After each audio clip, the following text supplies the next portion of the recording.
And welcome to another beautiful day, ladies and gentlemen. This is Mr. Callen here to help you with the assignment for May 13th. And today we're exploring more numbers, particularly roots that are crazy, ugly, irrational numbers. So our focus today will be estimating roots, entitled Day 1. We've got an overview, optional live teaching session. Any of my students can join 2 to 3 p.m. The code's going to be Callen1234 from now on. I got a video down here. You're actually watching it. Assignment and some exit problems. You know what's coming. How are these problems similar? How are they different? And what's the step-by-step directions? Briefly looking at the overview for today, that would be Wednesday, May 13th. Objective and description look awfully similar. We're estimating solutions to the nearest integer. These are going to come from square and cube roots. Got a video, a practice, and exit problems. But first, I want to just invite you into this by talking about where roots came from. Why do we even call them square roots or cube roots? Well, once upon a time, you learned how to find the area of a square. Instead of length times width, you would say side times side because they're equivalent, or side to the second power. Side times itself 2 times. For my red example, we got 4 times 4, 16 square centimeters. You can even see the 16 squares that would make up the entire square. If you were to go backwards, what if you know what the entirety is, 64 square inches? Can you find what each individual side is? Well, in order to do that, you have to ask yourself what number times itself is 64. Thus, we would take the second or square root. That's where the word square before root comes from. And in this case, obviously, it would be 8. After all, 8 times itself, 2 times, 8 times itself would be 64. But if I may point out, there might be times when you can't find a very pretty whole number answer. For instance, what if we know that the square is made up of 98 square miles? Well, if you were to take the square root of 98, there is no perfect whole number. We know 9 times 9, 81, 10 times 10 is 100. But then it's got to be some crazy, ugly, irrational number. And today, that's what we're going to do. We're going to estimate. You know, squares and finding areas and the side lengths of squares, not the only place we would use this. We've seen it with Pythagorean theorem and right triangles. If you have both legs, for instance, if both legs are 6 and 8, and you're looking for the hypotenuse, you want to know what number times itself would equal 100. In other words, the square root of 100, which is 10. But again, what if instead of 6 and 8, it were 6 and 7? You can make yourself a little estimate. 6, 7, I think this is going to be about 8. But then when we take the square of each and add those together and try to take the square root of 85, it is not a perfect integer. Again, we're going to have to estimate, find the approximate answer.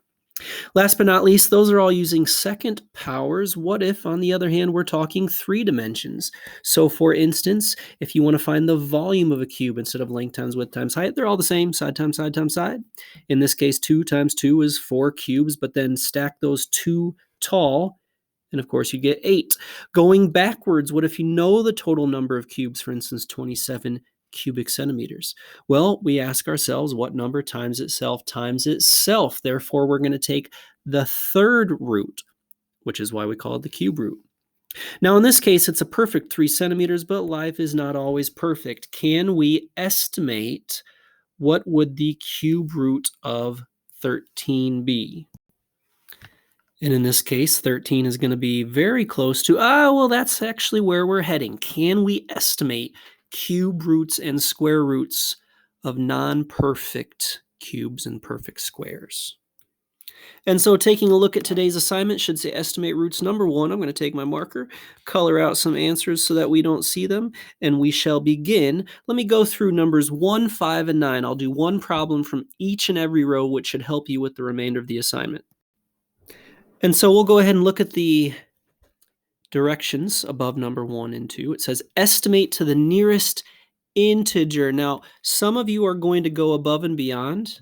Not only will you find the nearest integer, but you're going to try to find the closest decimal place. But let's just start with the nearest integer. Now take number 1, the second or square root of 38. Can I just point out, if they don't put a number above the radical sign, it does mean a second or square root, which means we should really start by listing off all the perfect squares. For instance, 0 times 0, which is 0, and 1 times 1, which is 1. 2 times 2, which is 4, 3 times 3, which is 9, and so on. Now, if you choose to make your own list, I would suggest going all the way to at least 15 times 15, 15 squared being 225. So the reason I list these out is it's a little easier for me to find what 38 is close to. For instance, you can see 38 awfully close to 36, just a wee bit bigger than 36. Meanwhile, we all would agree also that 38 is less than 49.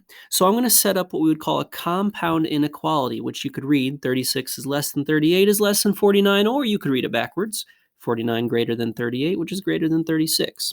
Now, some of you might be asking, Mr. Callan, why would you pick those numbers? Why not just do 37 and 39? And maybe I'll talk about that later. Certainly that makes a true inequality. I'm just not sure it helps us estimate, which is our ultimate goal. The square root of 38 is really close to what?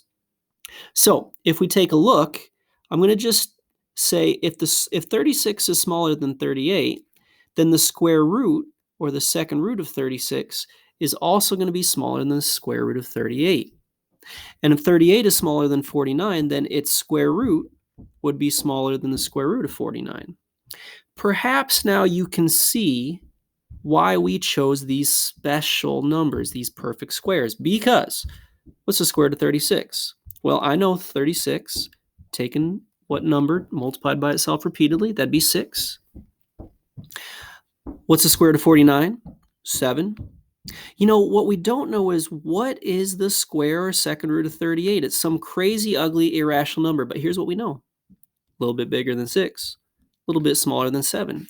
If we were to draw a number line, we can imagine it's going to be somewhere in between. I could even put 6.5. I guess the question is, though, where would it be? Is it going to be closer to 6 or is it going to be closer to 7? Well, to use our number sense, I'm going to go back to the very top, the first compound inequality, and I'm going to kind of figure out which one it's closer to. Now, if I look at 38 to 36, it's only 2 steps away, but 38 up to 49 is 11 steps away. So very quickly, I'm going to see that it's much closer to 36. Therefore, its square root would be very close to 6. So to write my final answer, I'm going to go ahead and say that the square root of 38 is approximately equal to 6 wholes.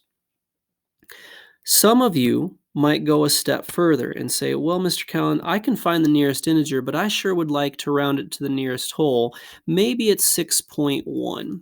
Tell you what, I will come back later at the end of the video and go a step further and say, all right, those of you looking for the glory, looking for the challenge, can you not only find the nearest integer, but can you find to the closest tens place? And we'll talk about that then. Now, if you wish, you can pause the video and try out number 2, and then check your answer and see if that goes with my answer.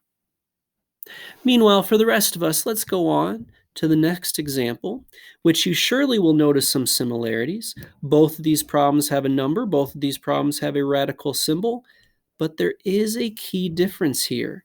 For number 5, it has a third root, or a 3 above the radical symbol. Now, what that means is when I list out my nice perfect squares, not going to list perfect squares. I'm going to list perfect cubes. For instance, 0 times 0 times another 0. 1 times 1 is 1 times another 1 is still 1. But check this out. 2 times 2 is 4 times another 2 is 8. 3 times 3 is 9 times another 3 is 27. 4 times 4 times 4 is 64. 5 times 5 times another 5, and so on and so on. You might imagine that 10 times 10 is 100 times another 10 is 1,000. Now, if you wish, you can go a little past that, but I think you should probably be okay with a list along those lines. So I make myself this list because if I'm going to estimate what the the cube root of 26 is about equal to, I want to find 2 very nice numbers on either side. Now, if you look at the list, you'd see that 26 is between 8 and 27, meaning we'd all agree that 8 is smaller than 26. We'd also all agree that 26 is smaller than 27. So why does that help us? Because now, if we know that to be the case, we can also make a new compound inequality saying that the third or cube root of 8 is going to be smaller than the cube root of 26, which is also going to be smaller than the cube root of 27. All right, what is the cube root of 8? Well, what number times itself times itself? That would be 2. 2 times 2 is 4 times 2 is 8. And the cube root of 27 would be 3. Now, what's the cube root of 26? Mr. Count, I don't know. It is something crazy. It is something ugly. It is something irrational. But at least I know it's going to be 2 point something. In other words, it's going to be somewhere between 2 and 3. But we surely would like to know, is it between 2 and 2.5, or is it between 2.5 and 3? In other words, which integer is it closest to? To check that out, let's hop back to the very top and find out how many steps. Wait a second. Look at that. Immediately, you can see it's only 1 step away there. Meanwhile, it's going to be 18 steps away. So if I were thinking about this on the number line, boy, I would say it's going to be really close to 3. And in fact, that, ladies and gents, will be our nearest integer. For those of you going for the glory, you might want to stop and say, okay, so it's going to be closest to 2 point what? I'm going to go ahead and guess 2.9. But again, we'll come back at the end of the video and do a little bit of check work to see what the closest tenths plate is. With that in mind, you're welcome to go on to number 6. Just make sure you check your answer and then come back to us. So onward we will go, ladies and gents, to number 9, where entirely too many people get intimidated by this 86 4/10. Now, please notice we are back to a second or square root, still trying to find the nearest integer. And by the way, some of you have certain skills where you might be able to come up with your answer without any work. Your number sense just might be a strength. Well, I would encourage you, go ahead and write your answer, write your hypothesis, write your guess. But you surely better be able to show some work and give some evidence for your answer in the end. Meanwhile, for the rest of us, let's go ahead and take a pause, go back and find our list if you want to go up to the top of your paper, or I'll just make a new one: 0 squared, 1 squared, 2 squared, and so on. When I make my list here, and I go all the way down to 15 squared, I see pretty quickly where 86 would lie along if we envision a number line. So, in fact, that's what I'm going to encourage you guys to do right now. Just to imagine that the 4/10 is not even there. Here's what I mean. Let's say that 86, we would all agree, is bigger than 81. Meanwhile, we'd all agree that 86 is smaller than 100. Well, here's the ultimate question. What if I were to add in 4/10? Does that change the inequality? You're going to say, well, no, Mr. Callan, $86.40, it's still bigger than $81. It's still smaller than 100. So that's what I'm saying is, don't be intimidated just by some little parts, pieces, portions of a dollar. It still will hold true that 86 in some parts is in between 81 and 100. Okay, that then means that the square root of 81 is also smaller than the square root of 86 4/10. And the square root of 86 4/10 is also smaller than the square root of 100. At this point, you quickly see that square root of 81 is 9 and the square root of 100 is 10, which means this crazy, ugly, irrational number is going to be somewhere between 9 and 10. It's going to be 9 point something, going on and on and on, non-terminating and non-repeating, a crazy, ugly, irrational number. But which is it closest to? Now, at this point, I would say, you know what? Good enough just to estimate when it comes to measuring 86 to 81, 86 to 100. 86 to 100, about 14 away. But 86 to 81, it's only about 5 away. Yeah, I know those are approximations, but as you can see, we clearly can tell which one it's going to be closest to. I'd put it probably right about here on the number line. So, just like that, we have come up with an estimate. We believe that square root of 86 4/10, and we're not afraid of any parts, pieces, or portions, awfully stinking close to 9. At least that is the closest decimal. For those of you looking for the challenge, you might choose to say about 9 3/10. At this point, I could erase my answer just to check, and it is closest to 9.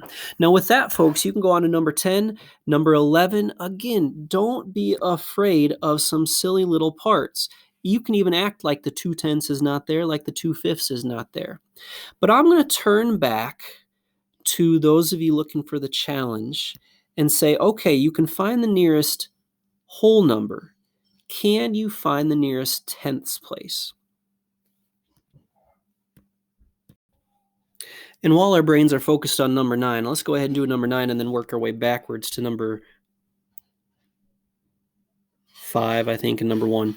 So I estimated about 9 3/10. So what I'm going to have to do is I'm going to have to work on 9 3/10 times itself. And then, of course, I'm going to have to do times another 9 3/10. Nope, not that, Mr. Cowan. This is only a second power. Scratch that. Let's just work on 9 3/10 times itself. So I'm going to go ahead and multiply this out. Now, when I multiply 9 3/10 times itself, I get 86 49/100. That is really stinking close. I will point out it's a little bit too big.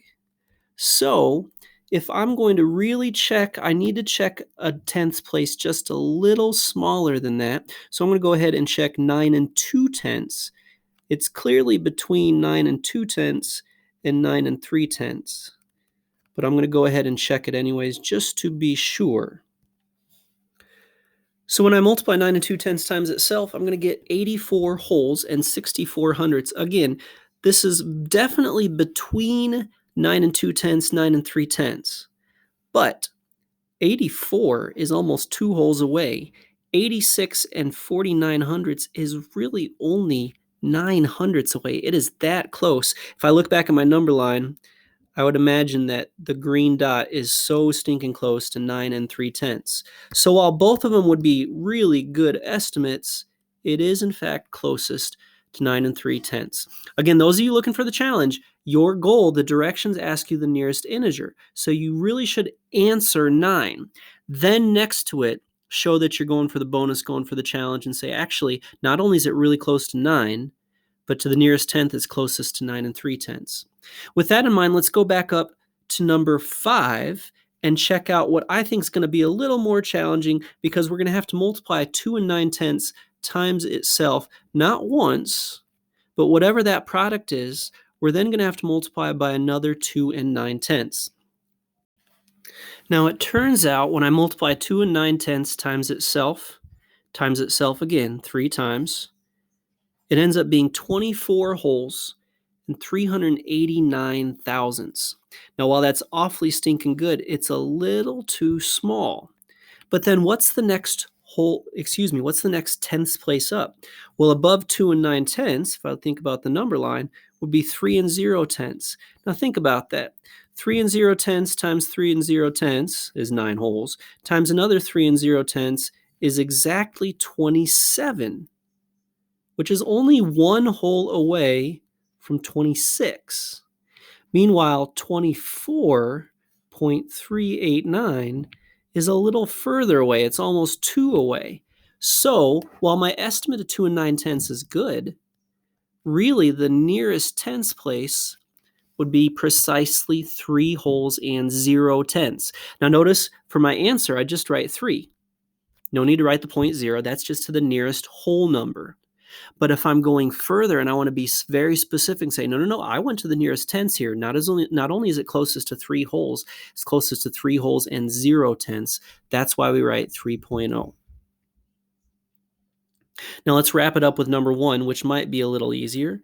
We know that it's between 6 and 7. Our nearest integer was 6. I guess 6.1. So I'm going to go ahead and multiply 6 1/10 times another 6 1/10. When I multiply those, I get 37 21 hundredths, which is just a little too small. So to verify, we know it's between 6 1/10 and 6 2/10. So I'm going to go ahead and multiply 6 2/10 times itself. And so when I multiply 6 2/10 times itself, I get 38 44 hundredths. 6 1/10 times itself, 37 21 hundredths. We were looking for 38 wholes. Now, if you think about that, that would take about 4/10 or 4 dimes away, but here it would be like 8 dimes away. And so we can see which one is closer, and that would be 6 2/10. Again, both of them awfully good estimates, but 6 2/10 is slightly closer. So with that in mind, ladies and gents, again, your focus, your assignment is to the nearest integer. Those of you looking to go above and beyond should have enough number sense to A, come up with the hypothesis first, and then to prove it with your work.